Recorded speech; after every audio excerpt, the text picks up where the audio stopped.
রাজনৈতিক দলগুলো যারা আছেন তারাও ঠিক কিভাবে সহযোগিতা করা উচিত, এই মুহূর্তে কি করা উচিত, কোনো রাজনৈতিক দল কিন্তু ফার্মলি কোনো সিদ্ধান্ত নিতে পারছেন না।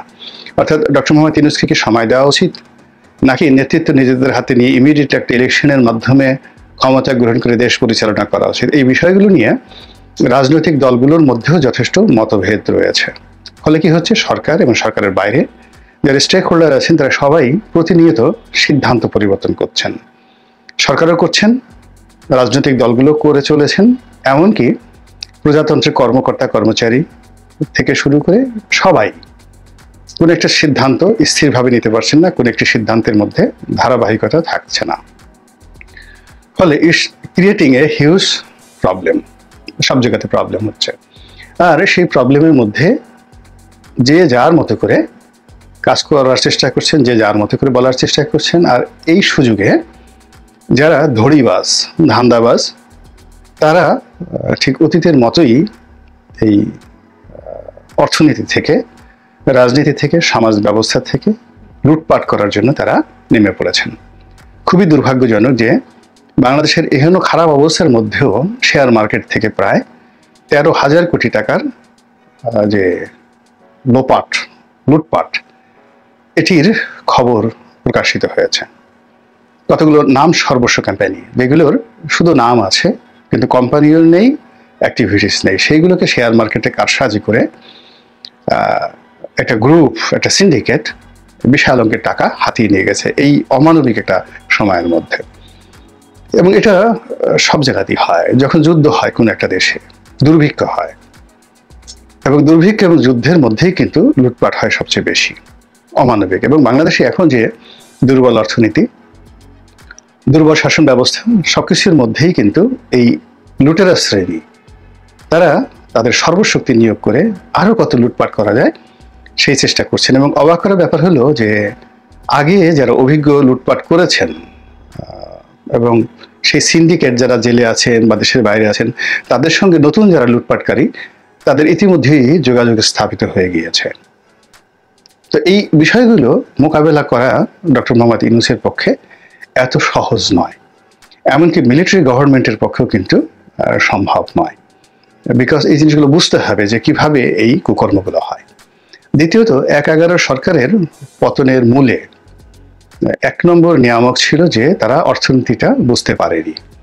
ফলে প্রান্তিক পর্যায়ে দরিদ্র মানুষের ঘর দুয়ার ভাঙা, তারপর গ্রাম্য হাট বাজার উচ্ছেদ করা, বড় বড় শিল্পপতিদেরকে দুর্নীতিবাজ হিসেবে তালিকাভুক্ত করে তাদেরকে পালাতে বাধ্য করে, অনেকে গ্রেপ্তার করা, এই পুরো বিষয়গুলো অর্থনীতির উপর বিরূপ প্রতিক্রিয়া তৈরি করেছিল। তো 2006 সনে সেই ১/১১ সময় যা কিছু হয়েছিল তার সাথে অনেক অনেক বেশি কিন্তু এখন এই সময়টাতে হচ্ছে।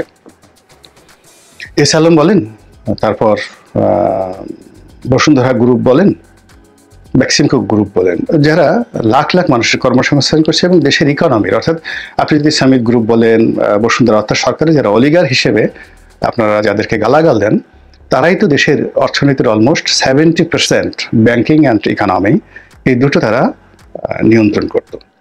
একেবারে প্রথম ক্যাটাগরি যারা অলিগার ছিলেন তারা, এবং তাদের দ্বিতীয় ক্যাটাগরি যারা অলিগার ছিলেন তারা, যেমন সিটি গ্রুপ, মেঘনা গ্রুপ, তো এরাই কিন্তু সব মিলিয়ে পুরো ইকোনমিটাকে নিয়ন্ত্রণ করতেন। সেই সাপ্লাই চেইন, মুরগি, ডিম, চাল, ডাল, আটা, ময়দা থেকে শুরু করে সব কিছু, ব্যাংক, বিমা, তারাই নিয়ন্ত্রণ করতেন। কিন্তু এখন এই যে নতুন একটা পরিবেশ পরিস্থিতির কারণে তারা এখন সবাই ত্রাহি অবস্থার মধ্যে পড়েছেন। অনেকের শিল্প কলকারখানা বন্ধ হয়ে যাচ্ছে, অনেকে গ্রেপ্তার, আতঙ্কের মধ্যে পড়েছেন।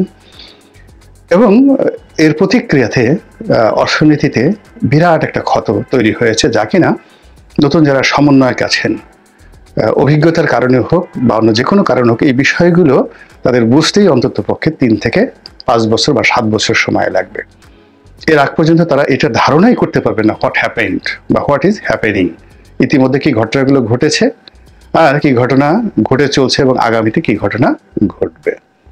আর এই কারণে কি হচ্ছে, যারা প্রতিপক্ষ, ডক্টর মোহাম্মদ ইউনূসের যারা প্রতিপক্ষ, তারা বুঝে গেছেন যে উনি এই বিষয়গুলো টেনে নেওয়া বা চালানো তার পক্ষে বলতে গেলে অসম্ভব একটি বিষয়।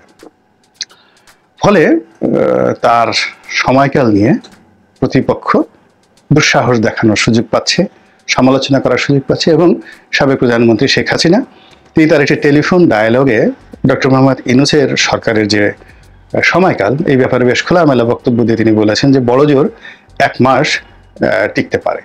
তো 1 মাস যে সময় তিনি বলেছেন তাতে আনুমানিক নভেম্বর মাসের 5-6 তারিখে তোমার এই ডেডলাইনটা শেষ হয়ে যায়। এবং এরই মধ্যে অনেক জায়গা থেকে এমনকি একজন বিসিএস কর্মকর্তা তিনিও তার কাউন্টডাউন অর্থাৎ তার চলে যাওয়ার যে সময়কাল সেই সময়কালের দিনক্ষণ এটি নিয়ে মানুষ গণনা করা শুরু করেছে, যেটিকে কাউন্টডাউন বলা হয়। এরকম একটা স্ট্যাটাস দিয়েছে উর্মি তাবাসসুম নামক একজন সরকারি কর্মকর্তা, যা কিনা নজিরবিহীন। এবং এটি নিয়ে সারা বাংলাদেশে পক্ষে এবং বিপক্ষে কথাবার্তা হচ্ছে। কেউ উর্মির পক্ষে বলছেন, কেউ কেউ আবার তার বিপক্ষেও কিন্তু বলার চেষ্টা করছেন। কিন্তু বাস্তবতা হলো সমস্যা কিন্তু আছে। দ্বিতীয়ত এখানে কতগুলো বিষয় আছে যে মর্নিং শোজ দ্য ডে, একটি সুন্দর সকাল আপনাকে বলে দেবে যে সারাটা দিন কেমন যাবে। তো ডক্টর মোহাম্মদ ইউনূস সরকারের যে প্রথম 10 দিন বা 15 দিন ভালো যায়নি, নানা রকম প্রাকৃতিক বিপর্যয়, যেমন ধরুন ফেনী এবং নোয়াখালী অঞ্চলে যে প্রথম বন্যাটি হলো সেই বন্যায় ক্ষয়ক্ষতি হয়েছে 14,000 কোটি টাকা।